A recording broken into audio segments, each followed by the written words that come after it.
Usa na mi katuig human gikasal ni George. Pero wa gihapon ko niya labti. Problema kay na-transfer na baya nako sa iyahang ngalan ang akong balay ug lote. Maayong adlaw kanimo DJ Sam ingon man sa imuha mga viewers ug followers. Tawagan na lang kong Nanay Sylvia. 66 years old ko DJ Sam. Doon na ako'y mga apo ug akong mga anak DJ Sam, mga pamilyado na pud tanan. 44 anyos pa ko dihang nabiyuda sa akong bana. Giubor man to siya DJ Sam samtang nag-ana-ana mi. Ana pagani sila no, basin daw na sudipan or nahilo daw sa akong duga. Kay samtang gakaon siya sa akong bingka DJ Sam, wa naman katunga. Tingala na lang ko nga wa naman nag-ungad ang akong bana. Pero wa na pud siya mitunga. Mautong nakulbaan yun ko DJ Sam. Di ay nisulirap na ang mata pagtanaw nako. Ulaw man DJ Sam pero mao gyud na ang tinuod nga nahitabo.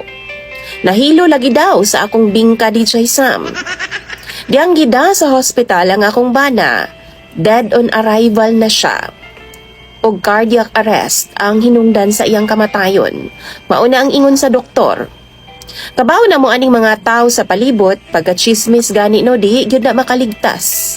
Bisan utot nimo dakpon gyud na nila. Maong magkatay-katay gyud ang istorya DJ Sam.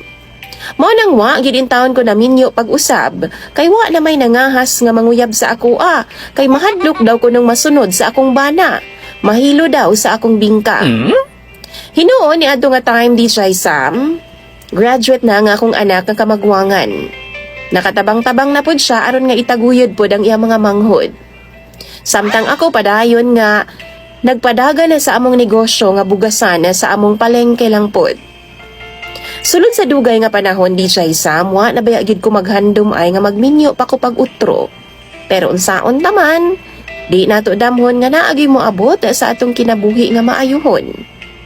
Nakaila na ako si George, 33 anyos. Barangay pulis siya dinhi sa among lugar DJ Sam. Nanguyab siya nako. Naani siya ka live-in partner dati, pero nagbuwag sila kay wa na magkasinabot.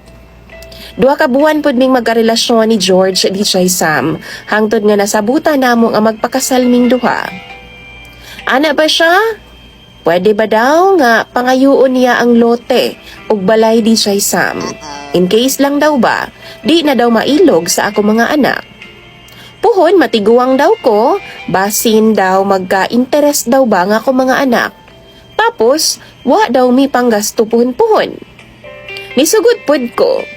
Ug karon na transfer na jud ang tanan. Pero napansin ako DJ Samba. Sukad man da ipagkasal namo ni George, gani magtuig na. Wa pa man gihapon ko niya ana-ana Nahadlok ba siya nga tingalig mapareha sa akong bana nga nahilo lagi daw sa akong bingka sama sa chismis ba sa uban? Or, wa lang yun siya giganahan sa ako kay tiguang naman gud ko DJ Sam. Sa ako nang gikaingon, senior na ko. Bata pa si George.